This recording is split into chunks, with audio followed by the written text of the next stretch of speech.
everyone, and welcome to a special edition of Revive Mind Conversations, where we speak with athletes, former athletes, and mental health professionals to discuss all aspects of peak performance, life lessons gained through competition, and then also discuss the three levels of fitness, which is a term that has been coined by my mentor, the late, great Greg Harden.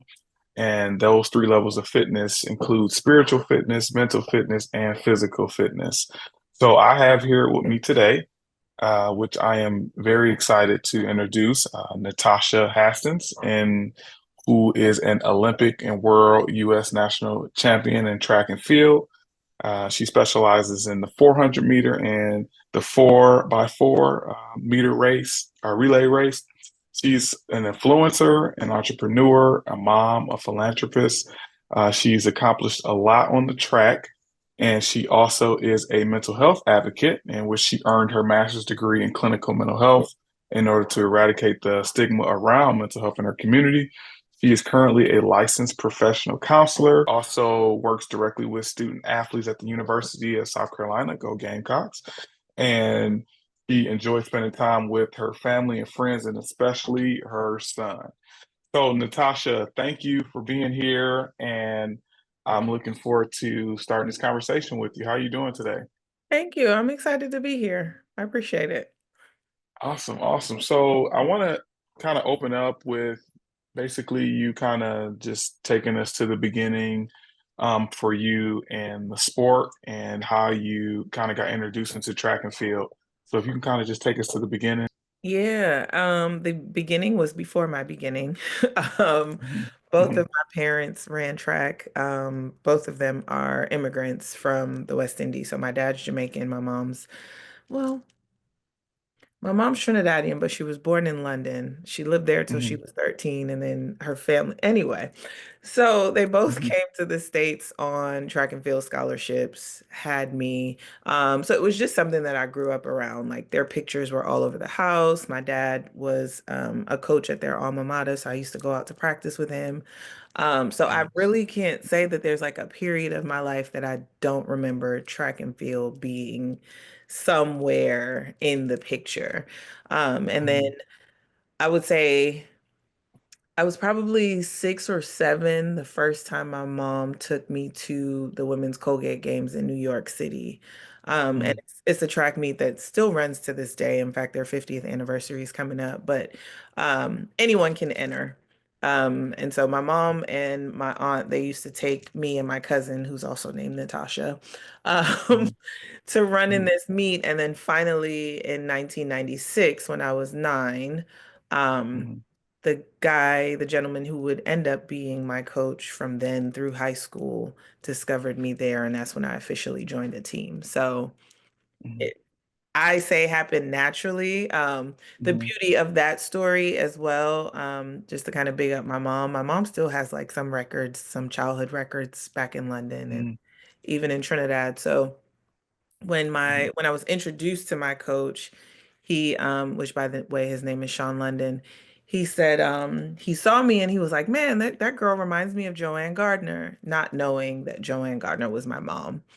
mhm, Kind of like this whole full circle moment because he also ran in Trinidad at the time that my mom was running, so he knew who she was coming up, and then here I was, I guess, reminding him of her, and then we just took off from there. mhm. Man, that's awesome. That's a wonderful story in which your parents kind of you got to watch them and see um, their success and kind of just I mean it sounds like early on you knew that you had potential to go into track and field. So speaking of your parents, how did you feel that they kind of like um allow you yourself to go into the sport, or were they like encouraging you, like it's in your blood, you got to do this? Like, how did that work? Because we sometimes we see the opposite, where sometimes individuals' parents, their success can kind of be something that affects the athlete in a negative way. But it sounds like for you, your parents was a very positive role model for you, both your mom and dad. Yeah, so I have to give like kudos credit to my mom. And it's something that I try to emulate with my son, where when everyone asks me, like, he's clearly athletic, and I'm like, Mhm. I'm not ready to give up my Saturday. Mhm. But also, I want him to like try everything else and then come to track on his own. I don't plan on actively putting him in track and field myself. But I have to say, from, like I said, I joined the team when I was age 9. I didn't retire from track and field until the age of 36. So Mm. I went through elementary school, middle school, high school, college, and then my professional career was like 13 or 14 years long. And up till the day I retired, my mom asked me, "Are you having fun with this?" Mm. I think she did a really good job of separating encouragement versus the pressure to do this thing. Another thing that I left out is that my mom actually qualified for the '84 Olympics for Trinidad.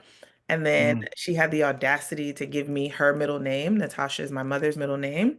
So I Mhm. kind of took on this thing of like, I'm finishing, or I finished what my mom didn't get to finish, if you will. But at no Mhm. point did I ever feel that pressure from her. There were Nice. moments where I'm sure we're probably going to get to that, but I don't want to jump ahead. But there were Mhm. moments throughout my career that I needed a little extra encouragement. And she's the reason how I ended up working with a sports psychologist to kind of turn my career around. But she Mhm. asked me, like, do you feel like, or she didn't really ask me, she told me, because your parents just be knowing. She Mhm. was like, I see you out there, and it's like you don't believe that you belong to be out there. Mm. Um, and at the time, I was like, I'm good. I don't know what you're talking about. And then, that's the conversation that prompted me to get into sports psychology to kind of turn my career around. But Mhm. always just in my corner, 100% encouragement, but not one bit pressuring me to do something I didn't want to do. Nice. That's good to hear. That's really good to hear. We need a lot more parents like your mom um, to have that positive role on our athletes' lives. And when did you realize that, like, all right, you're really good? When did it kind of hit you? I don't think that's a fair question. No, because I feel like there were different points where there were different windows, or there were different things that Mhm. happened for me. And even now, as Mhm. I say it, it kind of gives me goosebumps because I can Mhm. reflect on how my journey has been through diapers on up to now. Um, I mentioned I was 9. I mentioned it was 1996. I vividly remember the Atlanta Olympic Games in Mhm. 1996, where I had just started running that year, or just joined the team that year, rather. Um, I won my first race. Like, Mhm. I went to practice for like a month. And I had like terrible form. My coach spent Mhm. like 2 or 3 weeks with me just cleaning up my form, and that's it. And we went to the first track meet and I won the 55 and the 200. I was Nice. awkward because it was my first time wearing a pair of spikes, and I fell Mhm. after the finish line because I didn't pick my feet up. Um, Mhm. but so I had that glimpse of like, oh, I could be good at this. And then I watched the 1996 Olympics and like the Jackie Joyner Kerseys, the Gail Devers, the Michael Johnson, the Otto Bolden. Like, I still remember. In fact, I Mhm. wore gold spikes throughout my career because of Michael Johnson. Um, Mhm. but it was that moment where I was like, this is what could happen. Like, if I, take this on. And then I want to Mhm. say I was around the age 12 or 13, Mhm. like recognizing, I think my mom had finally shared like, oh, I made the Olympic team, but I wasn't able to go. And then I knew that I had her middle name, and I was like, oh, so like I'm kind of getting to finish what you didn't get to finish. Mind you, Mhm. I also couldn't beat my mom until I was like 14 years old. She was still faster than me up until that point, but Mhm. faster than me out of the blocks. Um, Mhm. Mhm. but yeah, I would say there were just like different moments throughout that were like Mhm. moments of confirmation for myself, but then moments of inspiration that like I could take this to the next level. Mhm. Ah, that's awesome. That's awesome. So you got to the point, you were able to kind of see like you can take this to the next level. And you know, this sport is a beast. I mean, individuals have no idea what it takes for you to compete at the level that you competed at. And for individuals who may not follow track and field, which I think is one of the best sports. Maybe I'm just being biased, I mean, but it's of all sports. You can't do any sport, maybe except for golf, without running. So, right, right. hmm So for you, like, what did a typical training day look like? And because I'm thinking like in my mind, I mean, I was not a track star. I ran track like my freshman year, high school, and then I stopped. But I know from being a football player, like if I took 2 days off of running, that's a problem for me, right? Like I needed to consistently keep keep going. So for you, what did training look like for you and to kind of keep you feeling confident in your ability to go out and perform? mhm. That's a layered question because I want to clarify, are you asking that question on the professional level, as a child, as a collegiate level? Because if it, Let's start when you were we can start when you were a child, and if you feel like being led to high school, and then you can go up. Yeah. okay, and thank you for that because also another thing that I'm quite passionate about and give kudos to my mom, because when I talk about the breadth of my career, it was largely due to having a parent that was very clear on you will not burn my child out. And that meant from the standpoint of me having fun and overtraining. Um, hmm I can tell you a story about one day I lived in New York City, so I commuted, and my mom picked me up from practice after, or she would get there while practice was still going on, but anyway, she got to practice one day and I had 10 400s. I was 11. Um, I think I got through the third 400, and by that point I peed myself. And mm my mom was like, "What workout? What do you No, we're not doing that." And she pulled me off the team that day. Okay? mm That day she was like, "No, you're not going to burn my mm child out. That's way too much Yeah, distance or volume rather for an yeah. 11-year-old, and she needs to be having fun." So I mean, at that age I practiced 3 to 4 days a week, um an hmm hour or two per day, because this is hmm like after school, and like I said, I Yeah. lived in New York City, so I'm commuting. I still got to get home, do homework, all the things. So it was like an hour or mm two a day, for 3 or 4 days a week. And then, of course, we competed every weekend. And I mm think people don't count that competing is actually part of your training too. Yeah. And then when I got into high school, we did bump up to 4 days. And by my senior mm year, we started lifting weights, but very light weights, body weight. Like I wasn't lifting anything over my body weight. hmm Now, when I got into college, that's when it got real. hmm hmm But I like to say that because it's like, again, you need to be having fun. You need to allow your body to adjust and grow. Kids should not be doing professional workouts. Um, hmm and again, I feel like that's why I was able to go as long as I did professionally because, I just wasn't overworked as a child. Professionally, it was my job. So my Yeah. day started at 7 a.m. To have breakfast before weight room at 9. hmm I'd be in the gym till about 10:30-ish. Then I'd have to get hmm on the track at 11. I'd be there till about 1, sometimes 2 o'clock. mm And then from there, it's like massage, chiropractor, whatever other recovery things I have to do for the day. hmm But that was my full-time job, where it's Yeah. like I'm now getting ready to do it the next day. And as a pro, I was training 5, 6 days a week. mm Obviously, when competition started, it would be maybe 4 to 5 days a week. And hmm I was competing sometimes every weekend, but at mm least twice a month. mm Wow, I like how you broke that down in the different stages of your career, and which led to you having that longevity of not being burnt out and overtraining. I'm glad that you spoke about that. So, You talked about the like the physical component. Do you feel like the mental preparation was different for each level when you were younger, high school to prepare? What would you say the mental preparation was like? Well, so the mental preparation has to change because, you know, for starters, just numbers wise, like you start out young, everyone goes through puberty at a different point. So, you kind of see performances fluctuate there. Um, and then in high school, you're elite, you're whatever in the country. You're doing pretty well. I was lucky or blessed enough to have competed internationally a couple of times by then as well. But when I got into college, everybody was good.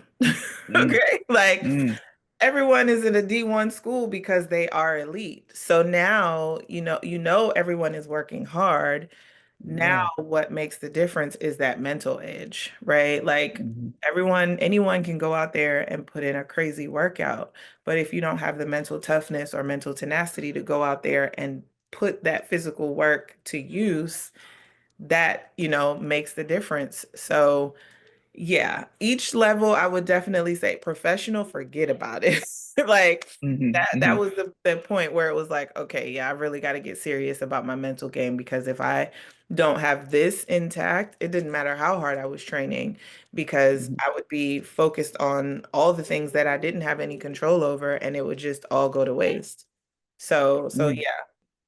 Yeah, yeah. So the mental component was very huge, and it was different. When did you begin to notice? Because, like you said, you got to um, Division 1, and you realize everyone is good, and then you said that the mental component was something that separated.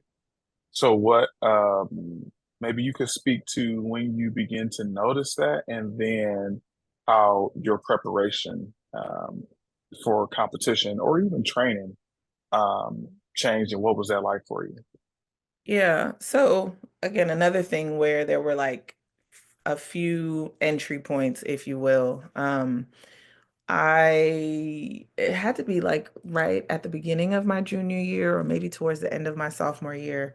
Coach Fry, who was my coach at USC, I'm working at my alma mater, the USC, the original. But anyway, he made mention to me about like it probably would be worthwhile me speaking to someone.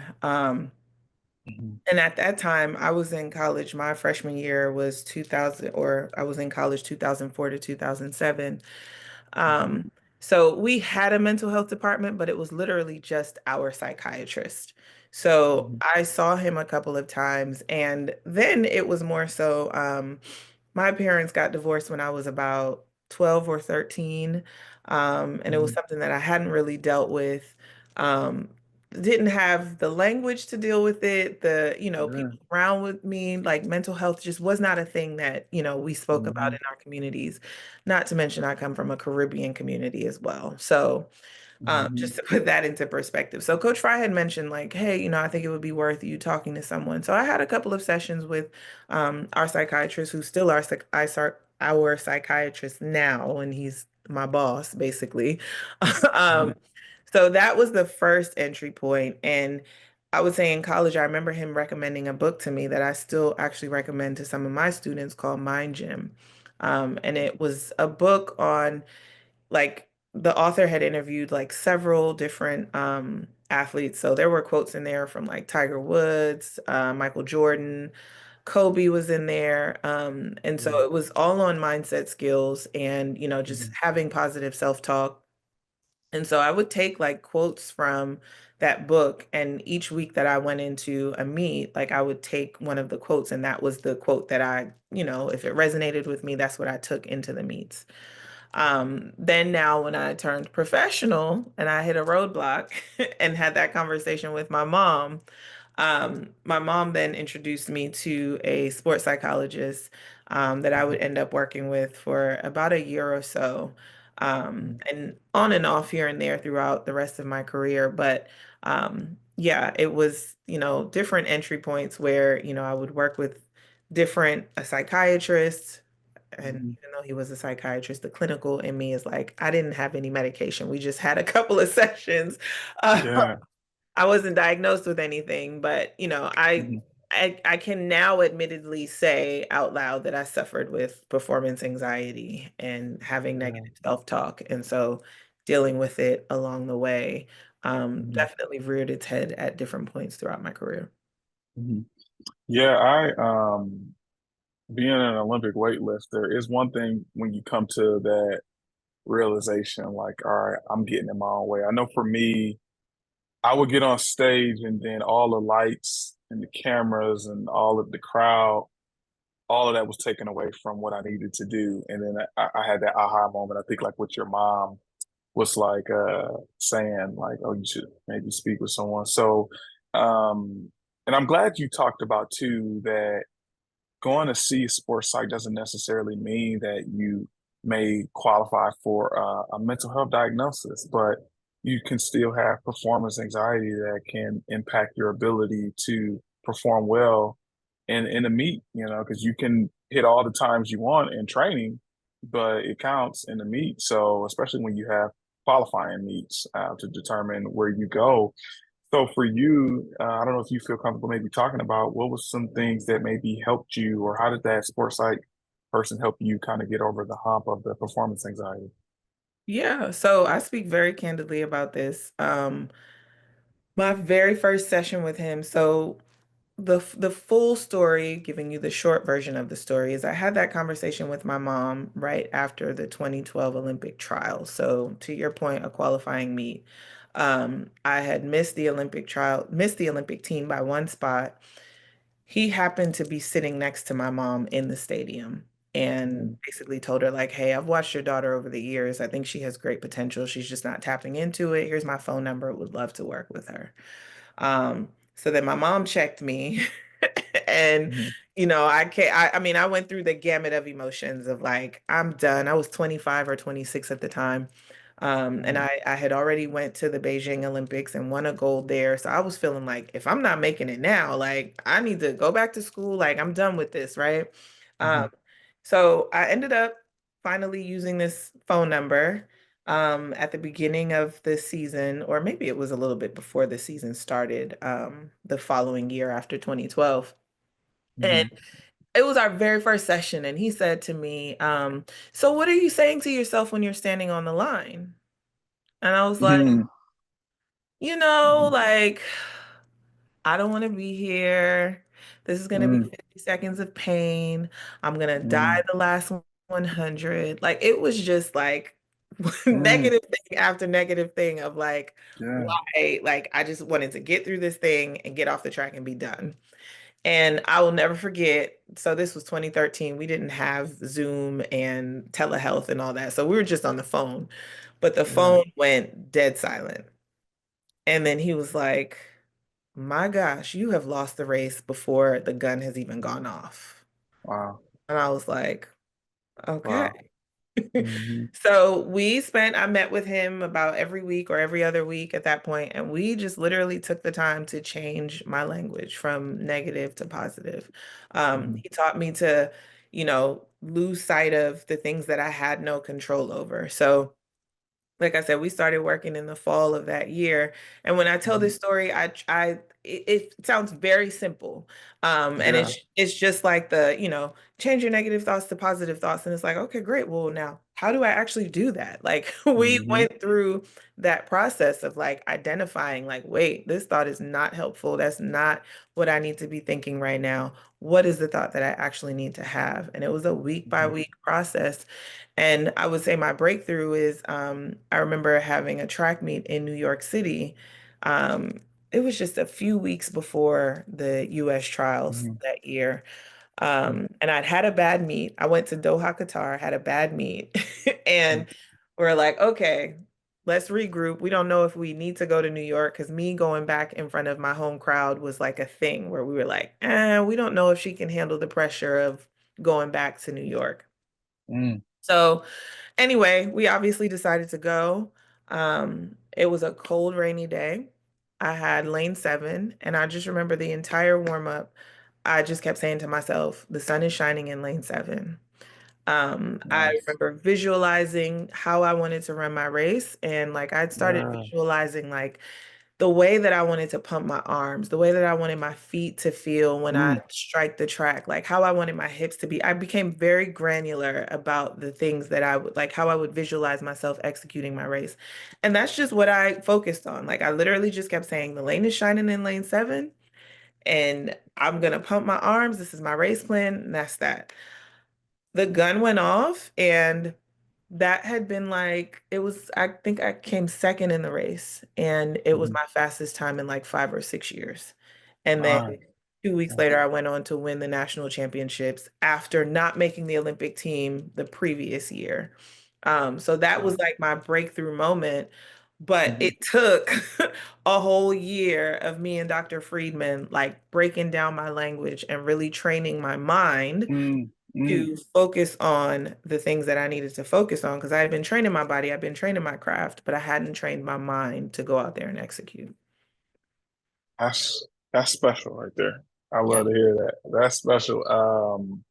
And it sounds like it wasn't like a one session thing. Like you actually invested time in meeting with him to be able to practice what we may call a simple change of thoughts and Mhm. the visualization. So it sounded like it was a practice for you. Oh, absolutely. Um, when did you feel like you finally bought in to implementing those strategies? Because I mean, those are some great strategies that individuals may say, but it is simple to say, very hard to execute. How was that for you? It was, I'm not gonna lie and say that it was like easy to execute. It definitely took some getting used to. And again, now something that I have more language to put to because when I work with athletes now, I tell them like, listen, you go out to basketball practice, track practice, football practice, you do your thing every day.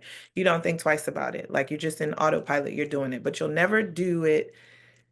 You'll never show up to a game and try to do what you have not done in practice and be able Yeah. to do it. So the things that we're doing here, the magic's not going to happen here. You got to practice it the same way that you put those Mhm. repetitions in when you go to practice every day.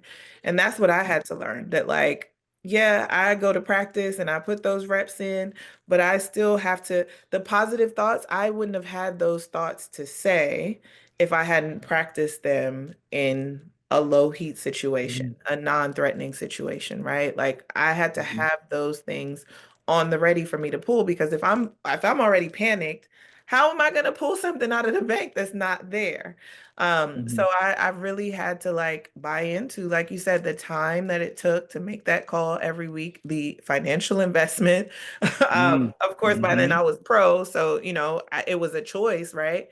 Do I want to do this or not? Do I want to be successful or not? And Mhm. then the piece that I'm not talking about, excuse me, is that I feel like it's always the performance that opens the door. But when you start to dig through your stuff, you start to realize, like, oh, this is showing up in other areas. That negative self-talk wasn't just on the track, that was in my Mm. personal life too, right? Yeah. That anxiety was manifesting in other areas of my life too. So it was also an opportunity or an awakening for me to work on myself. Um, Yeah. so, I don't know if there was a point, but just kind of the journey of like awakening and awareness of like what was happening in the investment that I needed to make in myself. Wow. I love how you said that.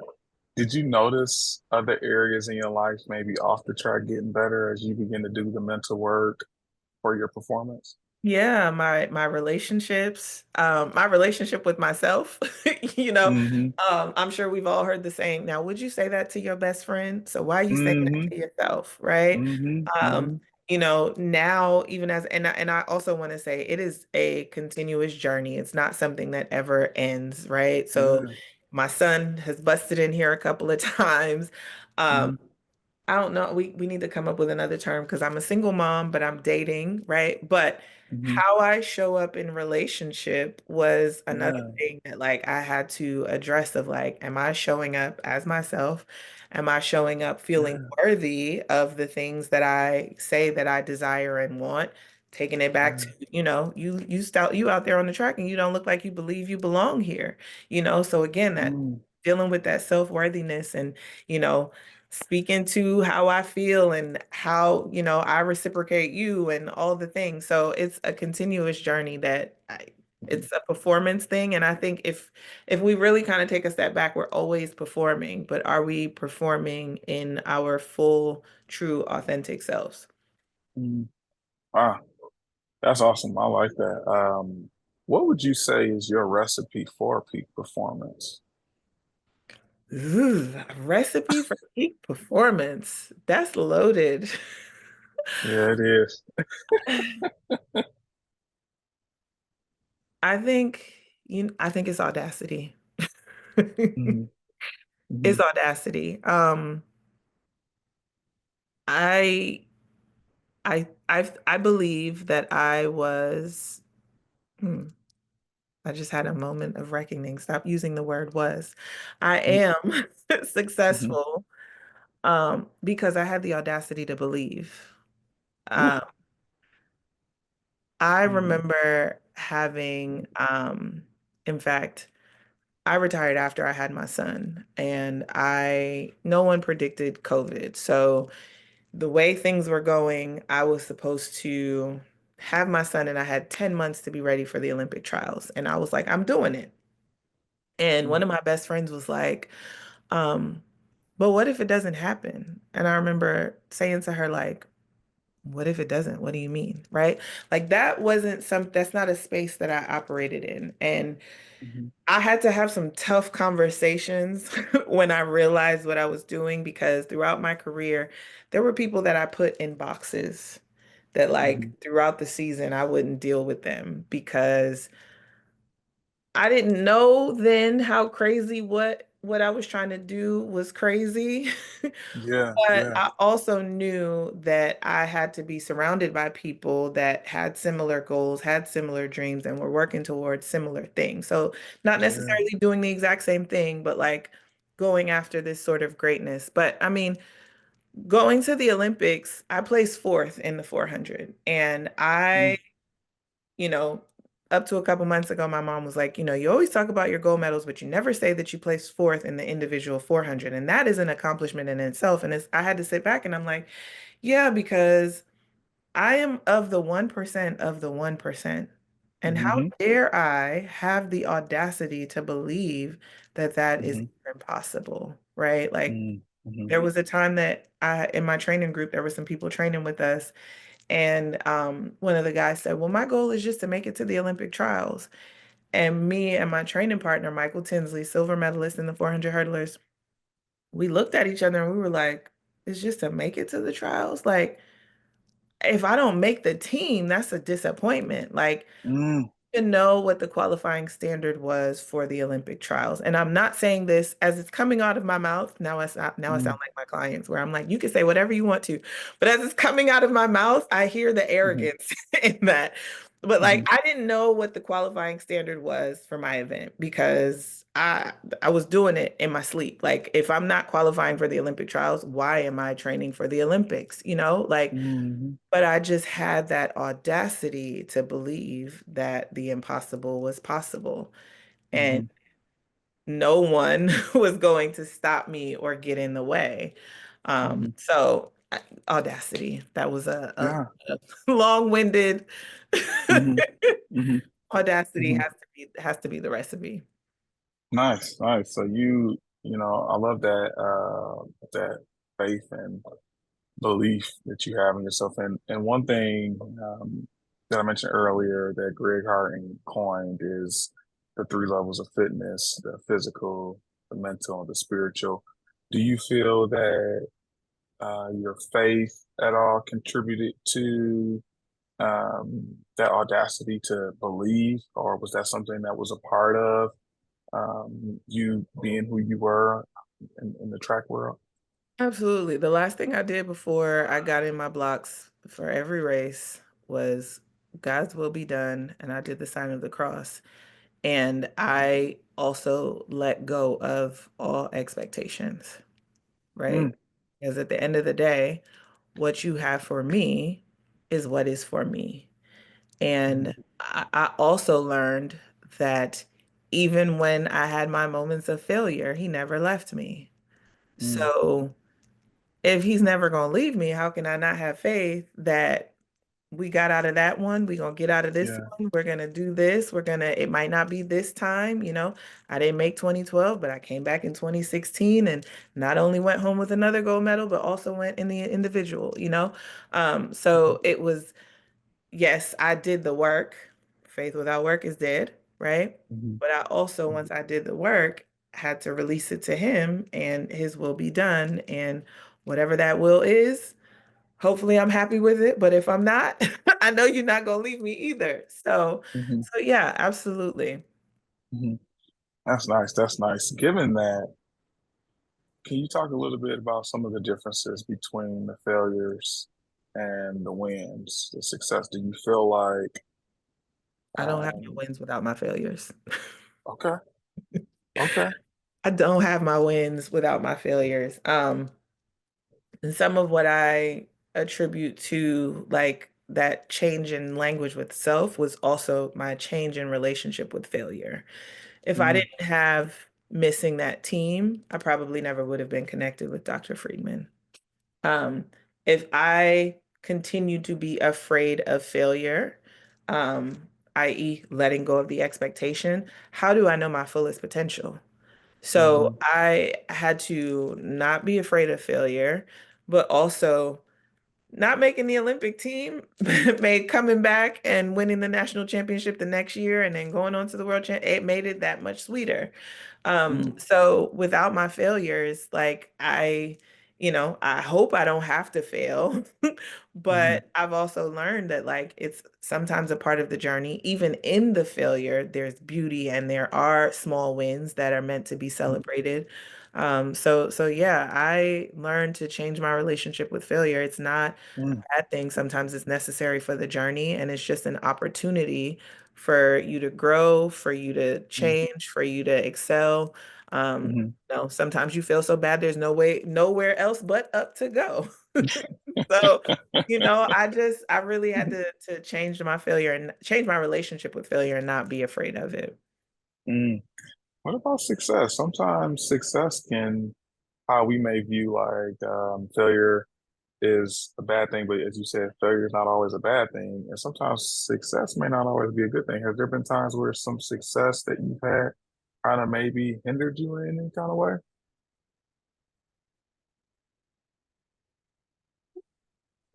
The only thing that I can think of is there was a time in high school that and this isn't really success then. Um, I need to think more on that one. Hmm. Yeah, because sometimes, you know, when we win, we can. It's all on how we take that, Hmm. and how we whether we take it the right way, like where we do the right things, or we stop.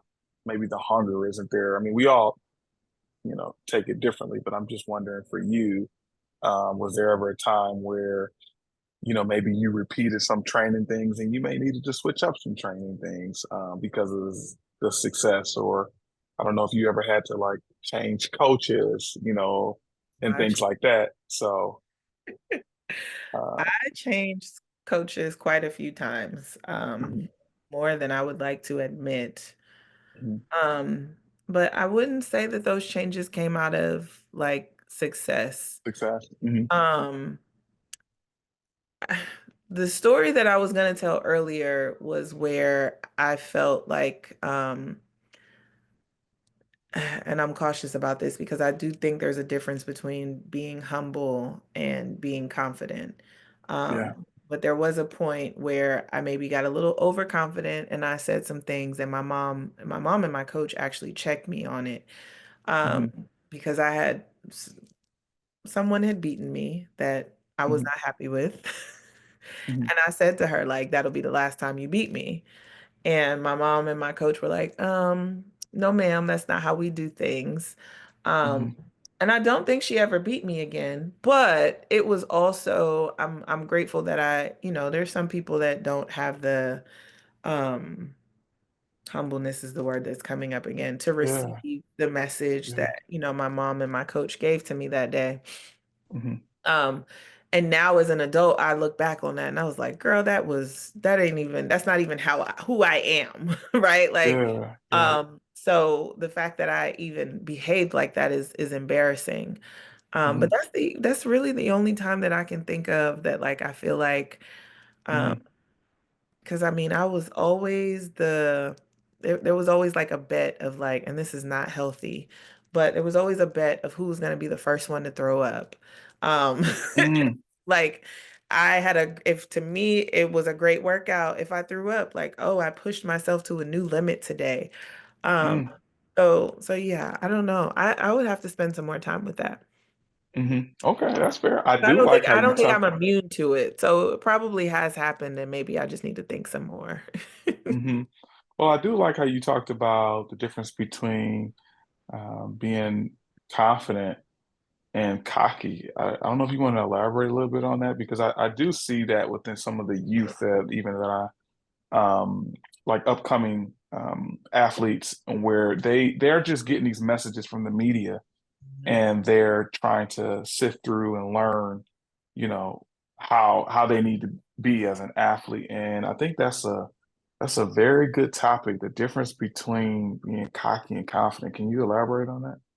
Yeah, I I think it's probably a point of, they say in counseling, watch your countertransference and all the things. Hmm. But I personally have a tendency of minimizing my things, my being, and again, going back to my worthiness. But it's a thing for me where it's like you can be respectful of your competitors. Yeah. I had this thing where like you never know whose day it could be. Somebody could just have the race or the game of their lifetime, and you weren't expecting it, but maybe they weren't even expecting it, but that just happened to be their day. But also, and I see it a lot in sessions with my student athletes now where it's like, this might sound like terrible to say this, but like, I know that I'm better than that. I know I can do X, Y, and Z. And I have to stop them and say, it's not terrible. And you should be able to say that. And you can say Hmm. that without being disrespectful to others, but Yeah. in you being confident in the things that you have done and the things that you believe you can do doesn't mean that you're being disrespectful to other people. But there is a line that we have to draw here. Like, don't be out here Hmm. name calling or bad talking your Yeah. competitors, but speak confidently of yourself, right? If I'm sitting here teaching you to speak confidently, to speak positively to yourself, why now are you minimizing the things that you have done? And those are the things that you need for your Hmm. confidence to go in and to continue to do it and to continue to excel and go to other levels. So rather Hmm. than minimize it, you can still be confident while still being respectful. And also know that, like, and this is where the humble piece comes in, right? At any Hmm. moment, whether it's an injury or it's just time or whatever, it can all be taken away from you. So, yes, that's where the humble piece comes in. But please, please, please don't minimize who you are and what you're doing and where you want to go. Hmm. Nice. That's nice. That's nicely said. Yeah. I think a lot of people can get that mixed up because sometimes people need to do certain things to maybe get themselves kind of hyped up for competition. And it may look like, oh, this person is doing the most, but no, they actually doing what they need so that they can perform. They're not actually everybody's not trying to make a scene, but if you Noah need to do Lyles is some my things, favorite example of that. hmm I don't know hmm if you are familiar or hmm your watchers and listeners are familiar with Noah Lyles, hmm because Noah Lyles is not, to some people, a popular character, and I can't say it enough. hmm Now, yes, he talks his trash, and hmm admittedly, I am kind of a fan. I do like to see a little trash talk and a little rivalry, respectfully, Yeah, right? But yeah, that's him hyping himself up. As yeah. much as that you might take a personal shot, that's Mm-hmm. really him in his inner dialogue to get himself ready to go.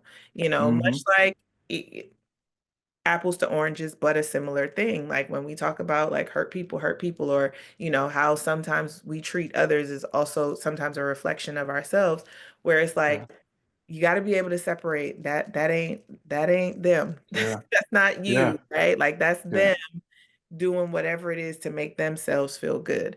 Mm-hmm. But it is important to have the awareness of like, please don't walk around being disrespectful and, Yeah. all the things, and you can still be confident. But yeah, that's your hype game. That's you Mm-hmm. getting yourself juiced up and ready to go.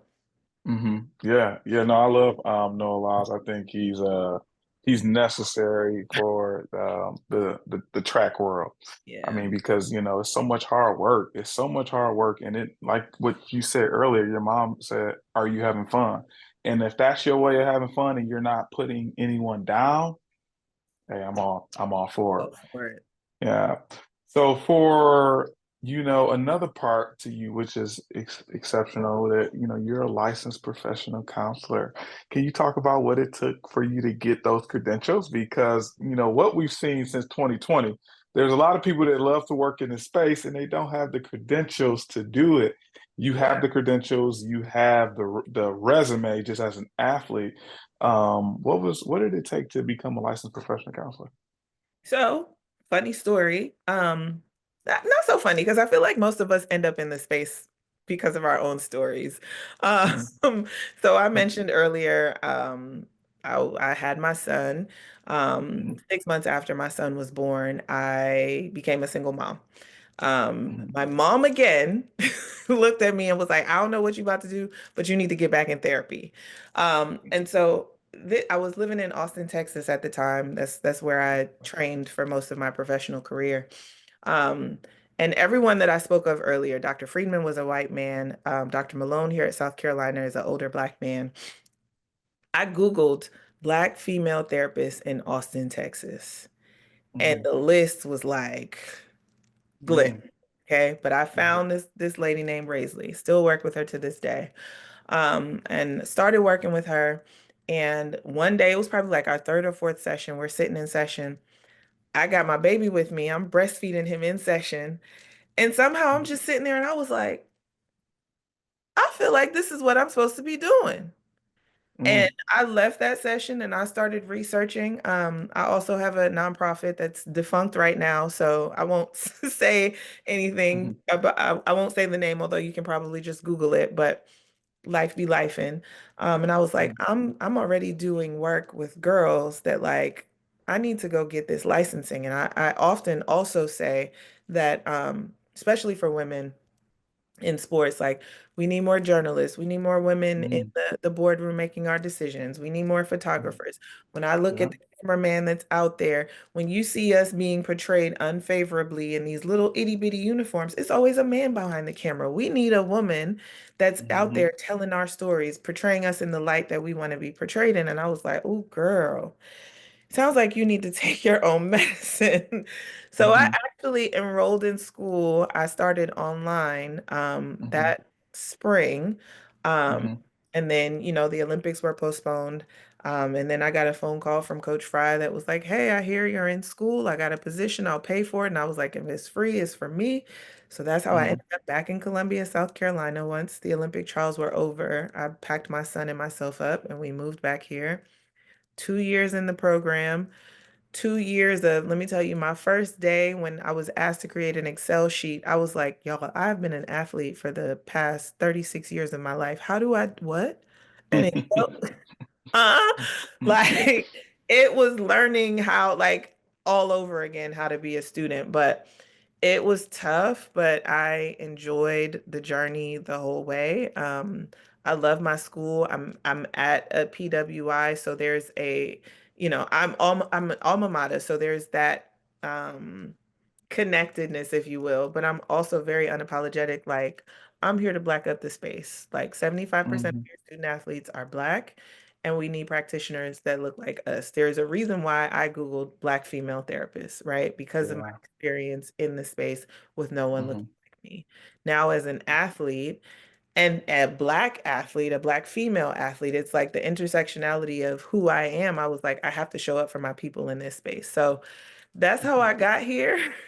Nice, nice. And I love it. There are days that my door is open and the kids will just stop by and just talk, and those are my favorite days. Like, you don't Hmm. have an appointment, you maybe don't even know who I am, but you're just like, hey, I heard we get services, and we just have a chat. Like, I'm absolutely doing what I'm supposed to be doing in this second phase of my life.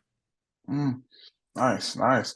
So did you ever when you came to when did you start approaching the retirement of your career, and how was that? And before you found the mental health space to work in, did you ever feel like, "Dang, what am I supposed to be doing? I've been doing this for so long." Did you ever go through any of that? Yeah. So, I was still running while I was doing this program. Oh wow. So Wow. I retired 1 year before I graduated. Hmm. Um, but my plan was my undergraduate degree was exercise science. My plan Hmm. was to be a chiropractor. Hmm. So that was my plan. Honestly speaking, I did not expect my career to go as long as it did. So Hmm. I was 33 when I had my son, and I was engaged to get married. So I was kind of the like, I knew for sure I do not want to be nobody's coach. And I know that, and I'm a coach in the mental capacity, but being out there, stop it. No, that's I knew for sure that wasn't it. Um, but yeah, I thought I would be a chiropractor. Hmm. 2012, when I was like, I'm gonna go back to school, that's what I had like was gathering my transcripts and putting my resume Hmm. together to apply for schools. But then this found me and here I am. But Hmm. even though here I am, I do want to also say, as much as I feel like I was prepared for it, I knew the day was going to come. I knew I had to do something after. The transition is still very difficult. And I not feel like I am doing the transition of many things at one time. Hmm. I mean, I'm 5 years in the game now, but at the time I was a new mom, um, Hmm. single mom, in Yeah. school, Hmm. retiring for something that I've done for more than 3/4 of my life. Mm, So every facet of my identification, if you will, is being challenged at one time. And mm, all of those things individually are stressors, but mhm, all of them happened at one time. So as prepared as I felt like I was, and I also want to acknowledge like tremendously supported throughout the time too. It's mhm. still to this day a challenging transition. Wow, wow. Yeah, that is I'm glad you put it that way, and it sounds like to kind of everything that you've been saying that working on yourself is a continuation because of the different phases in life that you go through. And I know for me, I think every time I see individuals compete, something just like a fire just light within me, or it becomes that time of the year, and it's Mhm. just like, oh man, and then you realize like there's a time where you have to let go of that vine, and it can be something that can be hard to deal with. So yeah, so for you, do you feel like there's anything that you would tell yourself, your former self, maybe in high school, in college, or when you were competing professionally on this side of life? What would you go back and tell yourself in any of those stages? It's still the same message that I've been saying for I don't know how long, that it's going to be okay. Um, Mhm. So many times, even when we started this session, and I told you this this interview, Mhm, mhm. we started this interview, and I told you I had a crisis in the moment, right? And I still have to Yeah, remind myself it's going to be okay. Um, yeah. so long as I'm willing to do the work, so long as I'm willing to have faith and trust that there is a reason for this process. And one of my best friends told me this, and it stayed with me forever. She actually told me this while I was going through my breakup, was that winter always turns to spring. Yeah. So as long as you stay the course, continue to do the work, winter Yeah. always turns to spring. It's gonna be okay. Mm, that's wonderful. That's wonderful. I listen, South Carolina is lucky to have you in their athletic department. I mean, they are extremely lucky. I mean, the wealth of experience that you have to bring, I mean, it's they are very lucky to have you. So, I wanted to ask you some other things as far as what is your favorite quote? What is your favorite quote, your go-to quote? My go-to quote is be careful how you're listening to yourself because you're listening. Mm, okay. Okay. I like that. I like that. What is something that you do when you need to decompress or be rejuvenated to get back to doing the things that you love to do? Is it in focus? Lego. Oh, oh, nice, nice, nice. I like Well, that. this is actually my supervisor let me borrow this, but I have the Okay, floral arrangements too. Yeah, like okay, I got to do things with my hand or gardening. Yeah. okay. All right. So you just need to be focused and doing something, with your hands. Okay, I like Yeah. that. That's nice. And what would advice would you give to a 9-year old that want to be experience the things that you've experienced? They may just be getting out on the track. What's some things that you would tell them? And then what's some things you would tell maybe that Division 1 college athlete that want to go pro? It's both the same message, and as I say it, I'm like, are they gonna hear me though? Have fun and don't rush the process. Yeah. Like, um, I remember when I was, going through the whole recruiting process and all the things, and I remember my mom telling me, you know, Mhm. she gave me the autonomy to choose where I wanted to go. Like there were a list of schools. She was like, okay, these are good schools. You're the one that has to live there, right? And what she Mm, said to me was, this is the place that you're going to spend the next 4 years of your life. And it's probably going to be the best 4 years of your life. And she told mm, not one lie. Like, mm, if there is a time of my life that I could go back and redo and not change a thing, and believe me, there was a ton of foolery involved, it's mhm, my college years.